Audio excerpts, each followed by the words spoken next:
Halo teman-teman, balik lagi di podcast kita. Kali ini kita udah kedatangan Mas Rilo Pambudi dari jurusan Ilmu Komunikasi. Iya. Kali ini kita akan ngebahas soal analisis dimensi isi dan hubungan pada komunikasi interpersonal Kiai Haji Ahmad Dahlan dalam menghadapi konflik. Oke, sebelum kita lanjut ngomongin soal penelitiannya Mas Rilo, mungkin Mas Rilo bisa sapa-sapa dulu teman-teman akrab di sana. Halo. Perkenalan. Halo teman-teman semua. Kesibukannya apa gitu?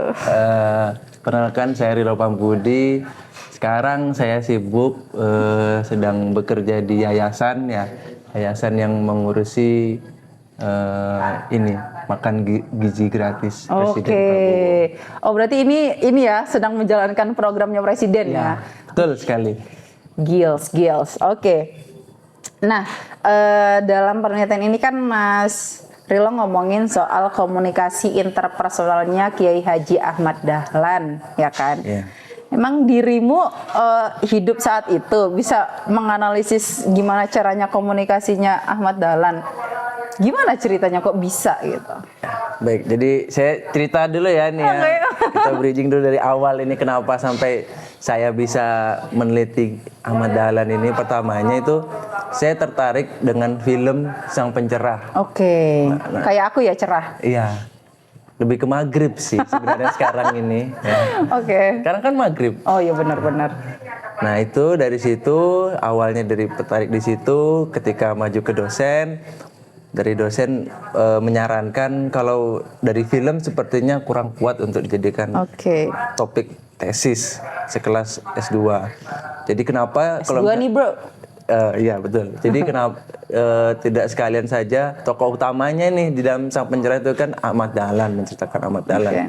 Saya juga bingung Pak, gimana untuk meneliti Kiai Ahmad Dahlan, kan itu sudah bertahun-tahun yang lalu, udah 1 abad yang lalu mungkin, hampir 1 abad. Orangnya udah tiada, gimana cara analisis komunikasinya? Caranya kita menggali dari bukti-bukti dokumentasi yang sudah pernah dituliskan ataupun dari buku-buku sejarah dan orang-orang terdekat, bisa jadi family yang memiliki koneksi langsung dengan beliau. Seperti itu.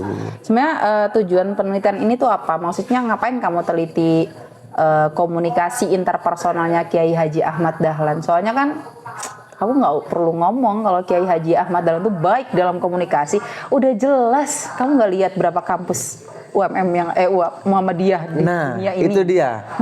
Kita mengcopy istilahnya bagaimana sih proses Kiai Haji Ahmad Dahlan itu, kan seperti judul tesis saya itu dalam menghadapi konflik-konflik yang ketika beliau berdakwah itu kan, apalagi di awal-awal beliau berdakwah itu kan diceritakan, apalagi di film itu juga bagaimana ketika beliau menghadapi konflik pemindahan kiblat kan saat itu kan beliau punya wacana untuk kiblat ini tidak lurus nih dari masjid gede.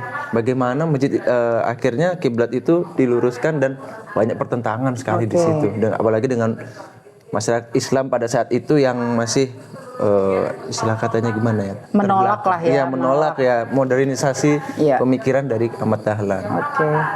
Nah, sedangkan kayak Haji Ahmad Dahlan sendiri kan dia kayak langsung ngecek kan, oh ini agak miring nih. Tuh. Dikasih tahu lo gitu, gimana ngomongnya? Nggak boleh keras-keras kan, ada pendekatannya, apalagi dengan orang lokal.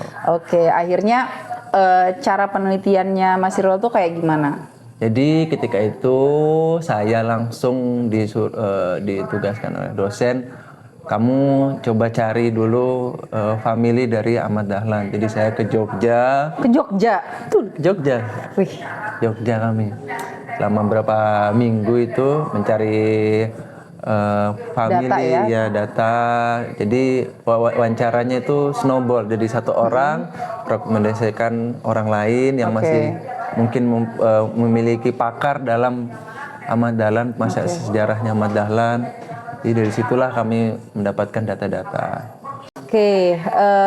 Lalu kalau dalam penelitian ini kan apa yang Mas Rilo dapat kayak dari wawancara itu? Wawancaranya ke siapa? Ya, yang pertama itu saya ingat ke dosen UII namanya Pak Munihi Baharun Idris, itu masih cucu ya, apa cicit ya, saya kurang apa lupa. Yang penting tuh masih ada silsilah dari dari Ki Haji Ahmad Dahlan yang masih canggah lah istilahnya. Dan itu saya sempat diberikan buku, dan mana itu buku cetakan pertama daripada muridnya Ahmad Dahlan. Nah, itu lengkap di situ buku itu bagaimana. Kau baca? Iya, tentu saja dibaca sekilas ya, karena kita kan mau cepet ya, krisis ya, masa-masa krisis S2-nya. Jadi ya sekilas dan kita set, oh ya itu intinya itu. Overall oke lah gitu kan. Terus jadi di situ dijelaskan bahwa memang Kiai Ahmad Dahlan itu punya pendekatan yang unik dibandingkan dengan kiai-kiai pada masa itu. Yang kalau mungkin pada masa itu ya ikut pengajian seperti biasa, dan Ahmad Dahlan itu istilah katanya beliau kritis, Mbak. Jadi mempertanyakan apapun yang kok ada sesajen pada saat itu. Intinya mempertanyakan ini ya. Emang kalau dalam Islam sesajen kayak gitu ya. Itu dari mana, seperti apa. Jadinya logis lah. Seperti itu. Dan kalau yang Mas Rilo sendiri temukan itu apa? Maksudnya ini kan kita ngomongin komunikasi interpersonal ya. Berarti apa yang dilihat, entah polanya atau gimana cara beliau komunikasi? Iya, pola ya. Saya menemukan pola bahwa memang Kiai Ahmad Dahlan itu ketika menghadapi konflik, beliau tidak langsung dengan benturan juga. Jadi beliau lebih mengatur siasat atau lebih istilahnya ya sabar dan melihat terlebih dahulu bagaimana reaksi daripada masyarakat pada saat itu, terutama di Kauman Jogja yang kita tahu masjidnya langgarnya dibakar dan dia dipersekusi dakwahnya. Kiai Haji Ahmad Dahlan dipersekusi? Iya betul, oleh golongan kiai-kiai pada saat itu, karena merasa Kiai Ahmad Dahlan ini datang masih muda dan tapi dia udah bawa perubahan. Dia ingin, ini masjid salah. Ini tidak pakai sholat itu tidak harus pakai jubah, harus pakai jas pun bisa. Padahal pada saat itu kan jas lebih kepada orang-orang yang kafir lah masuk. Karena mungkin sejarah ini juga ya kan. Pada saat itu kita masih dijajah, betul, kayak gitu ya. Kita masih dijajah dan juga orang-orang yang menggunakan jas itu adalah orang-orang Belanda, kayak gitu ya. Orang yang pada saat dipersekusi itu gimana? Maksudnya Kiai Haji Ahmad Dahlan tuh gimana cara menghadapinya? Kayak aku memberontak gitu. Iya, sebenarnya dikisahkan pada saat itu menurut sejarahnya beliau memang ingin hijrah sebenarnya, sudah ingin pergi dari Kauman karena merasa gak nyaman, toksik banget nih. Iya nih, toksik banget nih daerah lingkungan banget nih. Tapi akhirnya ada keluarga juga, yaitu butuhnya support dari orang-orang terdekat kita bahwa kamu tetap harus bisa melanjutkan dakwah ini karena ya ini akhirnya sekarang ini terciptalah gerakan Muhammadiyah, banyak universitas besar dari Muhammadiyah, dari sekolah dasar, SMP, SMA, perguruan tinggi. Coba pada saat itu Ahmad Dahlan menyerah, mungkin kan tidak akan terjadi seperti gerakan Muhammadiyah ini. Setelah dipersekusi, terus apa yang beliau lakukan? Beliau mengatur siasat ya, jadinya beliau karena melihat ketika beliau dengan sendiri itu tidak terlalu kuat, akhirnya beliau itulah tercipta Serikat Muhammadiyah, itu gerakan Muhammadiyah. Jadi dia ngumpulin orang-orang yang satu visi, yang satu pandangan, dan murid-muridnya itu dikumpulkan. Gerakan Muhammadiyah ini jadi walaupun kita nanti beliau sudah visioner ke depan. Nanti misalnya beliau meninggal ataupun nanti nauzubillah ini keluarganya nggak ada yang bisa meneruskan, tapi ada orang lain yang nanti bisa meneruskan cita-cita beliau seperti itu. Beliau mengumpulkan, akhirnya muncullah Serikat Muhammadiyah. Kalau sampai sekarang Serikat Muhammadiyah apa namanya? Atau masih ada atau udah? Gerakan Muhammadiyah itu. Serikat Muhammadiyah itu organisasi Muhammadiyah. Organisasi Muhammadiyah. Akhirnya terkumpullah orang-orang ini, terus untuk ngomongin kalau ini tuh salah kayak gitu. Sebenarnya hal sepele ya kalau mau kita ngomong, ya Allah, mbok yo tinggal digeser aja loh, kiblatnya Itu salah. kadang kan pemikiran kiai-kiai pada saat itu kan ini kan Dulu nggak ada ya ini, kalau zaman sekarang kan di HP tuh ada ya. ada Kompas. Ada Kompas ya.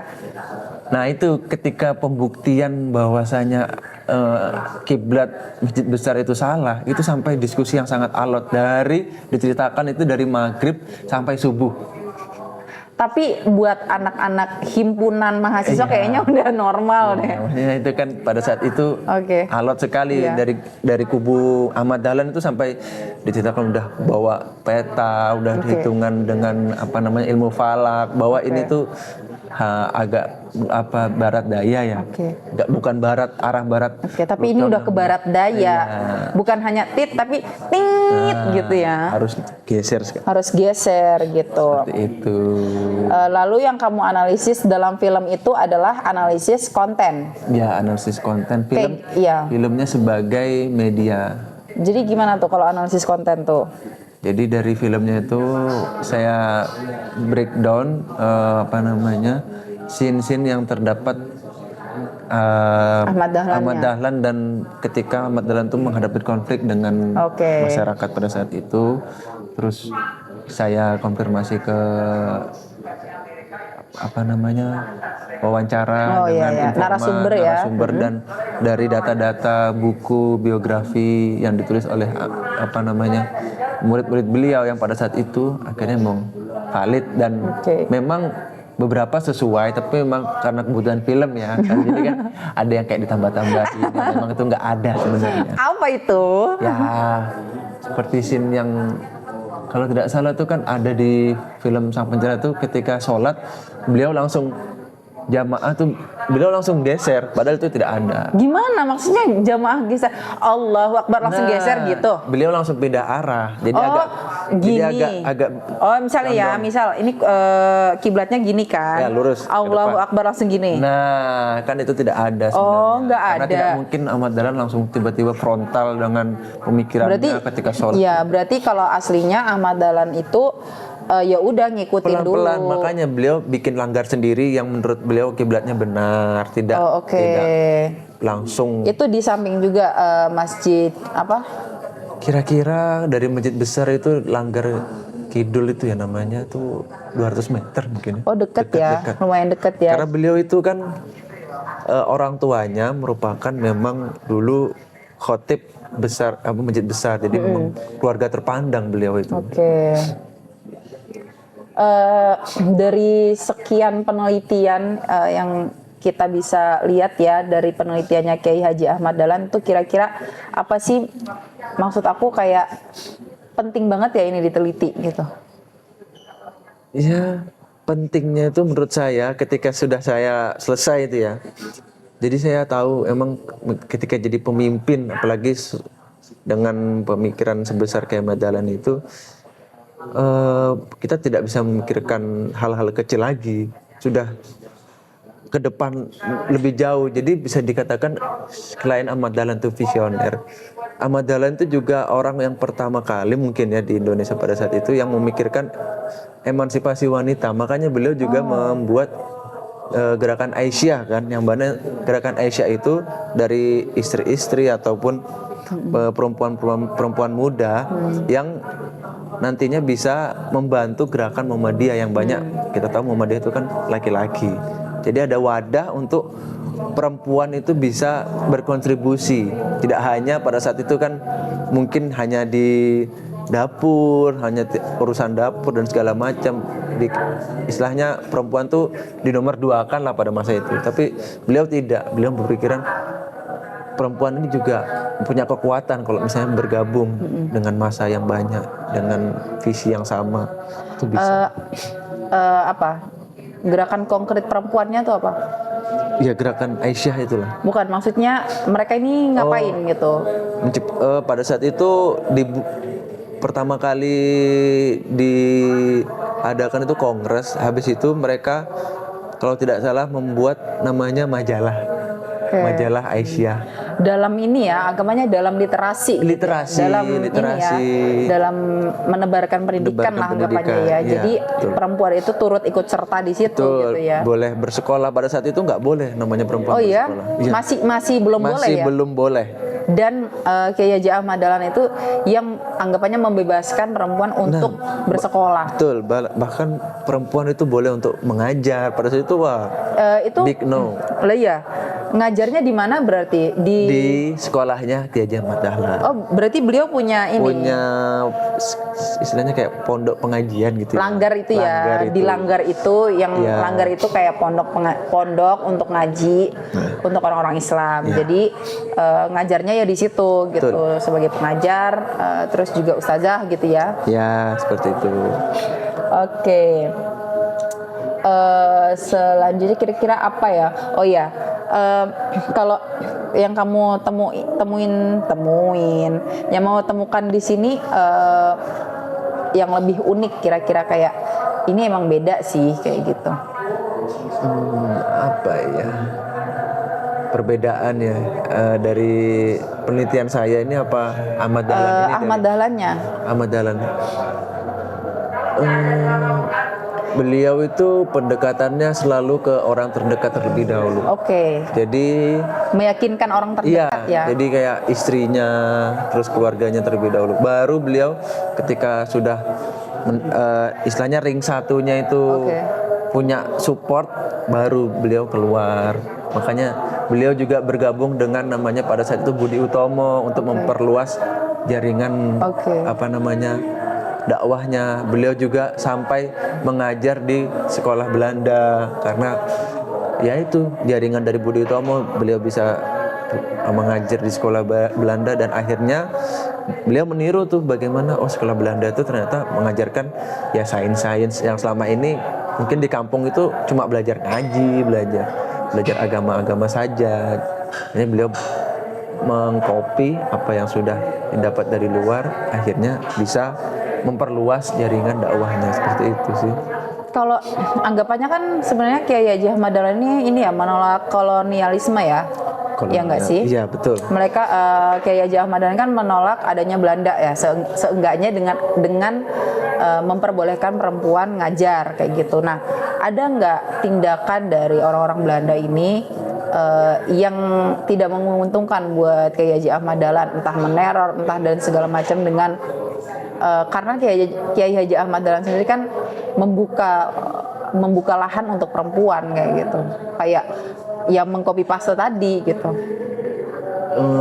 Mungkin malah problem yang dihadapi dari Kiai Haji Ahmad Dahlan itu dari orang pribumi sendiri, karena benar, iya, karena yang beliau memiliki apa ya, komunikasi yang baik dengan pimpinan-pimpinan dan pada saat itu misalnya kan Sultan Hamengkubuwono ya, itu sampai beliau bisa meyakinkan Sultan yang mana misalnya pada saat itu kan masyarakat Islam Jawa, misalnya lebarannya itu kan sudah terhitung 30 hari karena beliau memiliki perhitungan sendiri, beliau minta izin untuk lebaran lebih awal, makanya dari situ diperbolehkanlah masyarakat yang Muhammadiyah untuk lebaran lebih awal.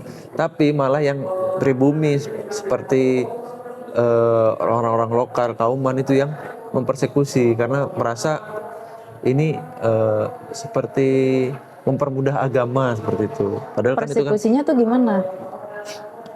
Dipojokin, sampai ada ancaman pembunuhan seperti itu. Berarti kayak neror ya? Iya, meneror. Lebih ke neror dan segala macam. Tapi akhirnya pun ketika didatengin, saya pas itu wawancara dengan orang di Muhammadiyah, ketika didatengin sama Kiai Haji Ahmad Dahlan pun ya akhirnya luluh juga, karena kan hanya kayak gitu kan. Itu kalau zaman sekarang petentang giliran gue tantang. Ketika ditantang pun akhirnya luluh dan akhirnya malah mengikuti. Oke. Berarti sebenarnya teman-teman kita bisa menemukan bagaimana Kiai Haji Ahmad Dahlan dengan cara komunikasinya menangani konflik yang mana kalau di sini Mas Rilo tulis itu Kiai Haji Ahmad Dahlan itu menyelamatkan ya, atau meyakinkan dulu orang-orang terdekatnya. Karena aku juga oh iya ya, memang orang terdekat dulu yang perlu kita yakinin. Kenapa? Ya karena musuh aja bisa di dalam selimut yang sama ya Iya, kan. betul. Jadi kita meyakini dulu orang-orang terdekat, bagaimana istrinya dan segala macam. Kayaknya Nabi pun kayak gitu ya kalau zaman Ya, dulu. nah itu mungkin. Nah, setelah itu baru beliau berdakwah di sekelilingnya kayak gitu. Nah, ini kita ngobrol terkait komunikasinya Kiai Haji Ahmad Dahlan kan ini bukan hal yang baru ya menurut aku, tapi teman-teman kan mungkin jarang notice nih, oh ternyata Kiai Haji Ahmad Dahlan tuh kayak gini loh. Oh ternyata Kiai Haji Ahmad Dahlan tuh emansipasi terhadap wanita loh. Oh ternyata Kiai Haji Ahmad Dahlan tuh membawa perubahan dan menolak adanya kolonialisme kayak gitu. Nah, sebelum kita tutup ya teman-teman, karena kita udah membahas dari awal sampai akhir terkait penelitian ini, mungkin Mas Rilo ada nggak sih yang mau disampaikan buat teman-teman akrab, kira-kira dari penelitian ini apa sih kemauan Mas Rilo untuk teman-teman akrab di luar sana, siapapun mereka, apapun entitas mereka, untuk membaca penelitian ini? Jos. Ya, gimana nih maksudnya? Apa yang mau kamu sampaikan ke teman-teman kayak Tujuanku gitu? buat tesis gini. Mungkin tujuannya entah manfaat buat teman-teman kayak gitu. Oke, teman-teman akrab, dari penelitian saya ini saya banyak sekali mendapatkan insight ya, terutama bagaimana sih kita dan menghadapi problem ya. Namanya problem itu keniscayaan, pasti kita semua akan mendapatkan problem dalam hidup kita ya. Ya kita bisa belajar dari Kiai Haji Ahmad Dahlan bahwa setiap problem yang datang kepada kita itu hadapi dengan santai aja. Pasti insya Allah ada jalannya. Walaupun Slow but sure ya. ya walaupun itu terasa berat, apalagi kayak misalnya tesis, kita mengerjakan tugas akhir, skripsi, disertasi, memang terasa berat, tapi ya itu kita mencari jalan keluarnya, fokus ke jalan keluar. Kamu curhat ya. Oke. Ya, seperti itu. Seperti Curhat itulah, curhat dikit. Pengalaman pribadi. Pengalaman pribadi adalah ya experience Ya, experience is the best teacher.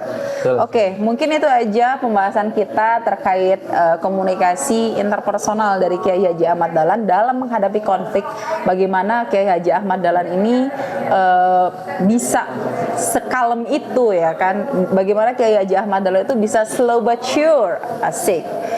Tapi dia tetap menjadi leader atau panutan bagi teman-teman semua kayak gitu. Mungkin teman-teman yang mau membacanya lebih, kita bakal naruh link jurnalnya di kolom description, dan juga kalau mau tanya-tanya soal Boleh. tamu kita, nanti kita bakal taruh Instagramnya kok. Jangan lupa like, comment, and subscribe. Mungkin itu aja ya, pembahasan kita kali ini. Thank you Mas Rilo terima sudah kasih, datang, sama-sama. dan juga sampai lupa di next research. Dadah.